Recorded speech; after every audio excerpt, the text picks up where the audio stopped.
So summer is here, and I hope you're all enjoying the gardens and the smell of summer and seeing the flowers. I did a wedding yesterday at Van Dusen Gardens and wandered around the gardens afterwards. And if you have never been to Van Dusen Gardens in Vancouver, it is a beautiful experience.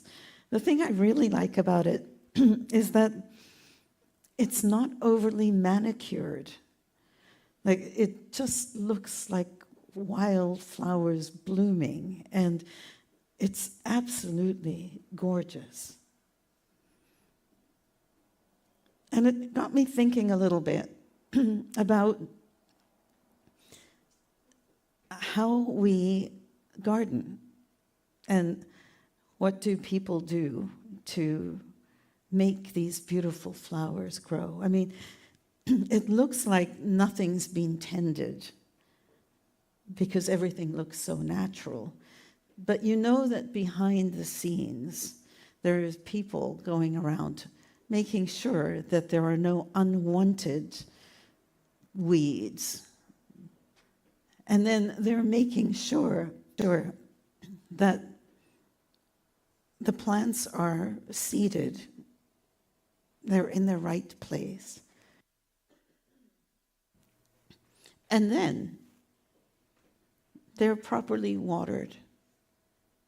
And so we get this blaze of color and fragrance and small, medium, and large. And what do they call it for baskets? Can I get it wrong now? But the things that go up, they got a name for, like, if you're doing a basket. It's like the filler, the dripper, and the spiller or something.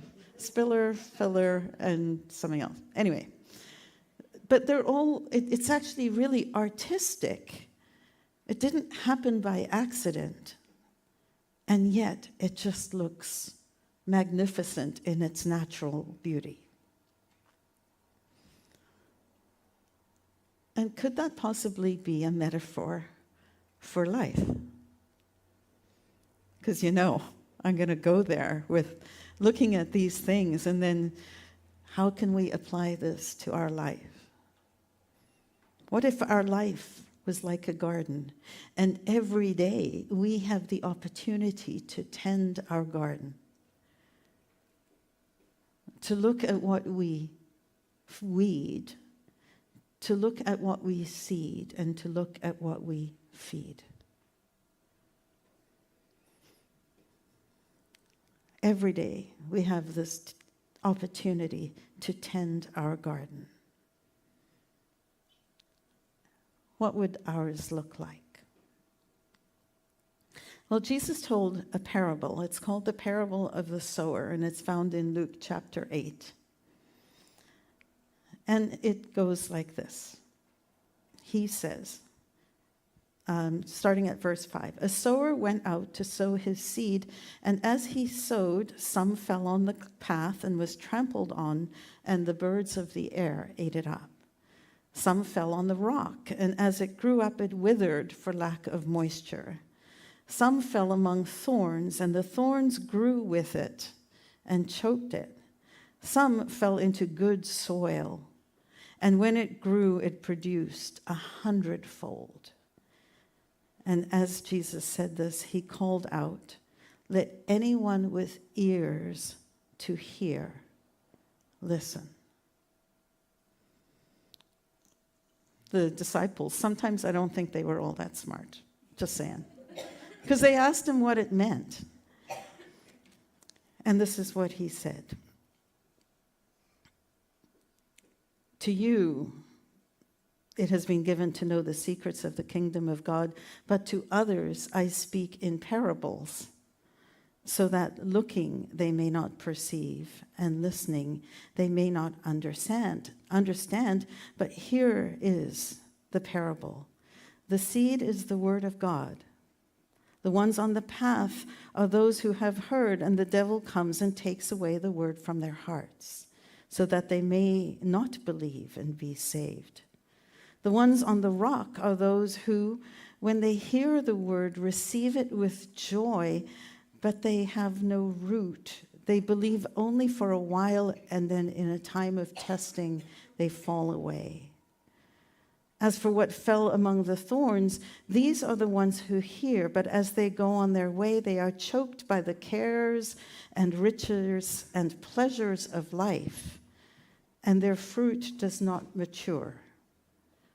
But as for that in the good soil, these are the ones who, when they hear the word, hold it fast in an honest and good heart, and bear fruit with patient endurance.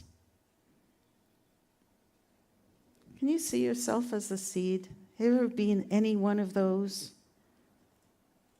The one that somebody, you see the seed, and then some devil comes along and says, that's not for you, and so you don't eat it. It doesn't grow. Or the one on the rock, who, when they hear the word, they receive it, and they're super excited. Ever been that? And then the S hits the fan, and all of a sudden, that great idea gets turned away from, and you fall back to your old habits, patterns. We've all done that. And then the thorns, they're the ones who hear, and they're passionate, and they think, yes, this is what I'm going to do. This is for me. And then life gets in the way, and all of that enthusiasm is drained away. But the good soil, that's where we bear fruit 100-fold. What does that mean? What can that mean for us? This little parable in light of this idea of weeding, seeding, and feeding our garden of life. Well, let's look at those three ideas. Weeding, seeding, feeding. These are the things that will create the good soil so that we don't get distracted, so that we don't allow someone to come and say, this is not for you, so that we don't allow the busyness of life to choke away our potential. The first thing we want to look at, if I can get this to work, is to weed. Notice in my meditation today, I suggested that you notice your out breath first and then your in breath, which is not our typical way of doing things. Typically, we'll say, notice your in breath and then your out breath. But you can take something in, and if there's no space for it, it's not going to be able to seed properly. And so if you look at your gardens, whether you have a small little patio garden, whether it's a potted plant, or whether you have acres and acres of garden, the same thing holds true, that we begin by preparing the soil and getting rid of the things that will not serve those seeds well.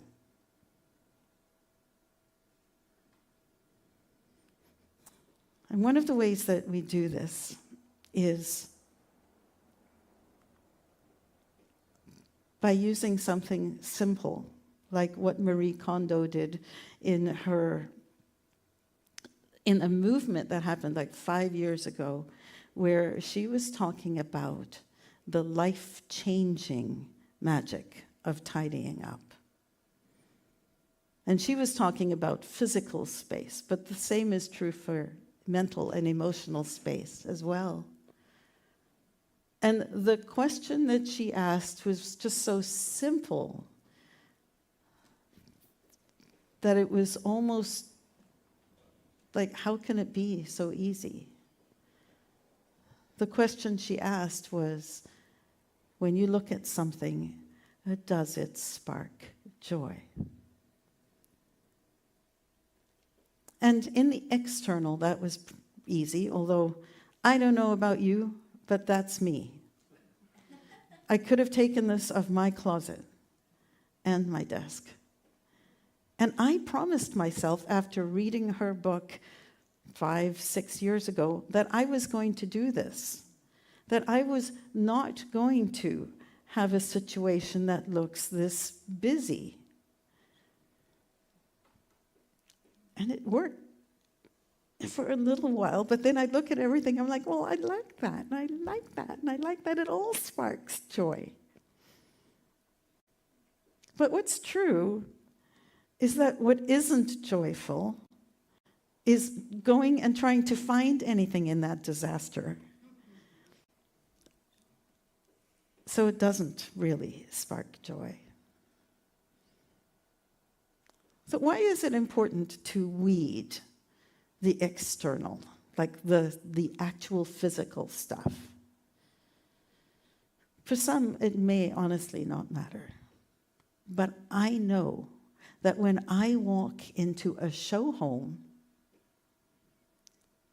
where everything is in its place, I think, oh, I'd love to live here. Why? Because there's something about having open space that actually can calm you down. It feels good. This is in our power to do. To get rid of the stuff that no longer serves us. But what's even more powerful, this, by the way, is almost like I would say a backdoor way of helping yourself to declutter in your brain as well. Start with the outer stuff. It feels great. It becomes sort of an energizing thing. And it will help with the next part. Which, Glenn, you may have to hit the button for me, please. Which is to weed the internal. Ew. There are things, beliefs, attitudes, judgments that we hold that clutter our inner world. And as long as we're holding that ball of stuff, nothing can come in. I may have told you, I used to dance flamenco. I used to teach. My sister is a flamenco teacher, and I was a student. And I remember noticing that one of my classmates, and at times it was me as well, would have a hard time getting a step. That's not easy, you've got head and feet and arms and everything's supposed to work together, and sometimes that just does not happen. And Chris is smiling at me. She also dances, so she can relate. And the more I told myself, I'm never going to get this clutter, the less likely it was that I was going to actually be able to receive what Jill was teaching. So somehow or another, I needed to put down the weed that was not serving me, that was essentially stopping anything good from coming in. Put it down, put it on the back burner, let it just kind of have a separate place so that I could get the step in. That's what I'm talking about. There's a story that is told about two monks who are walking along a road somewhere, and they come across a woman who is crying in, some say, like in a bridal gown, and she's supposed to get over to the other side, and the bridge has broken or something. It's a story. Go with it. And she can't get over to the other side, so she can't get married. And these two monks are like, wow, that's really, really sad. And one of them says, hop on my back, I will carry you across the water. And the other monk is horrified because they are not supposed to have any sort of interaction with people of the opposite gender. Nonetheless, they get over to the other side of the river.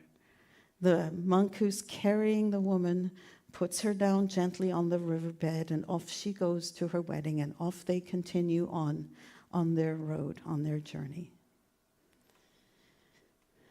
And as they walk, hour after hour, getting to their journey, the man who was not carrying the woman is getting more and more and more upset.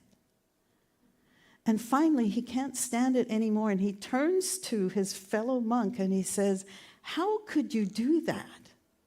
You broke the rules. You're not supposed to have any interaction with a woman. Even helping her to her wedding, it's not okay.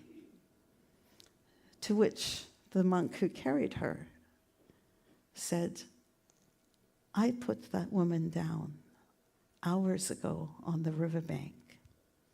You've been carrying her ever since.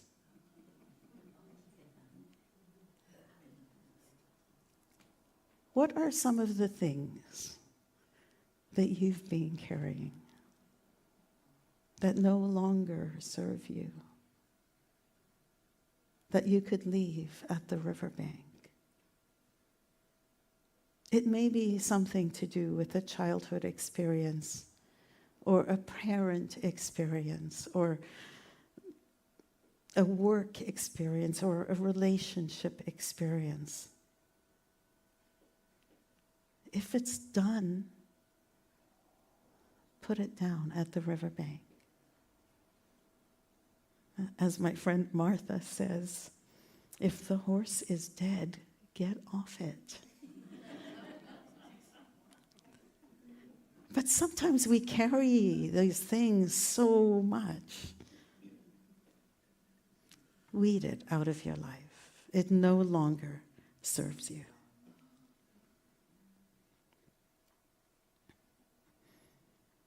Then we move to instead.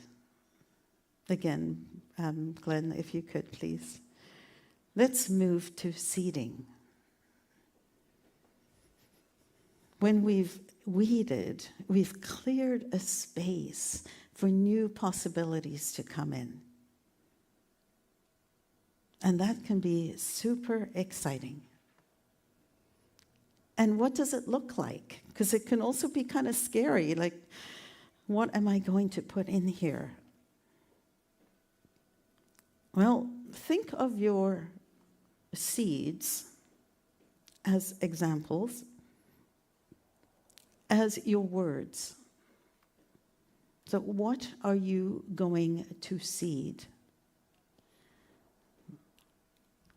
Glenn, would you move to the next slide, please? Thank you. It's almost as if our word is our wand. Charles Fillmore, the co-founder of Unity, said that every thought is a seed and brings forth after its kind. What if every time you speak, every time you think, you are planting a seed? Because you kind of are. Why? Because you are an energetic being, and your thoughts have energy. And they actually have formative energy, so don't think thoughts that you don't like. And sure, there are times when stuff's going to happen, and there are going to be things that are painful, hurtful, angry-making, impatient-making, Great. Be with them for a while and then turn the channel. Notice them, then turn the channel. Put it down at the riverbank. So here are some things that I thought about when it comes to seeds. The first is that we cannot plant an oak tree seed, an acorn, and expect an apple tree to grow. We can't expect a dog to meow or a cat to bark. Likewise, we cannot expect peace to happen when we are thinking warlike thoughts. If we want peace to happen, let's think in terms of peace rather than in terms of war. We can't sow seeds of war and expect peace to grow. And we have seen it all over the planet. More now, it seems, than in any other time in my life. It's not the same as standing up for peace. But don't do it as a war. The other thing about seeds is, if we are the seed, then one seed, cannot make another seed change who it is. If I'm an acorn, I can't make someone else who is an apple seed become an acorn seed. But oh my gosh, do we not do that all the time? Where we want other people to be like mini-me's of who we expect them to be, rather than who they are. Instead of one seed, when we know that one seed cannot change another seed, then we will do the wise and intelligent thing, which is to focus on our own growth, our own seedness. And if we can be the very best little seedling we can be, then we will grow taller. And in growing taller, we give the other seeds space to grow into who they are meant to be.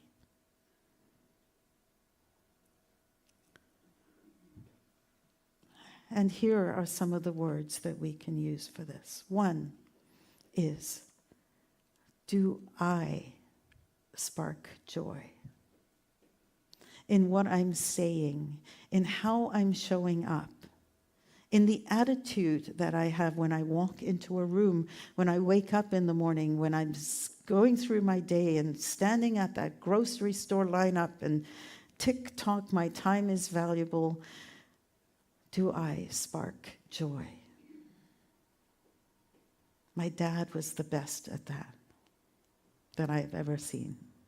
He would pull up at the border crossing, and he actually did this. He told the border crossing guard that he would have a cheeseburger and fries, please. And the guy just laughed because it was so outrageous. He would tell waitresses that he would like a watermelon sandwich and see them go like, what are you talking about? But it did that. It got a laugh. It sparked joy. In everything you do, in your words, your actions, do you seed joy? Do you seed joy for others? Do you let good things grow for other people? We have Christopher Robin with Winnie the Pooh at the time when they're going to be parting ways. Promise me you'll always remember that you're braver than you believe, stronger than you seem, and smarter than you think. can you sow seeds of inspiration and kindness and love to the little ones and the not so little ones in your life? Weed out mean, controlling, judgmental gossip. Speak only things that will nurture that seed. And that is true when you speak to yourself. The harshest critic you will ever have is the critic in you. Promise yourself that you are braver than you believe, that you are stronger than you seem, and that you are smarter than you think. And then to Jesus' point about not taking care of the seed and then having it wither away at the first sign of something going wrong, if we don't nurture and feed our seeds, the same thing is going to happen. We're going to fall back into our old patterns. Let's be okay with that and move towards building a more beautiful garden. It can be challenging because it doesn't always happen immediately. Just like in that story, that parable, the desert, the dryness, the lack of moisture, of nurturing, of any idea is going to cause it to die off. So what are the things that you could do to nurture your seed? Catch yourself doing something good. You may do one thing out of 10 times and do one of them well, 9 of them horribly. What do we normally remember? The 9. How do we make it grow? We focus on the 1 and make it better and celebrate that 1, because maybe next time it'll be 2 until eventually the seed takes hold. So, while you're waiting, manage the weeding. Notice the thoughts that come back in. Give yourself seed food. The seed food of, you're doing okay. You did that great. Just like we do with the 2-year-old toddlers, right? They may fall down 9 times, but the one time that they stand up, we all clap. We don't say, oh, you fell down 9 times. We clap because they did it right once. When did that change? It's how we learn. Catch yourself, catch them doing something right, and oh my gosh, make it into something big.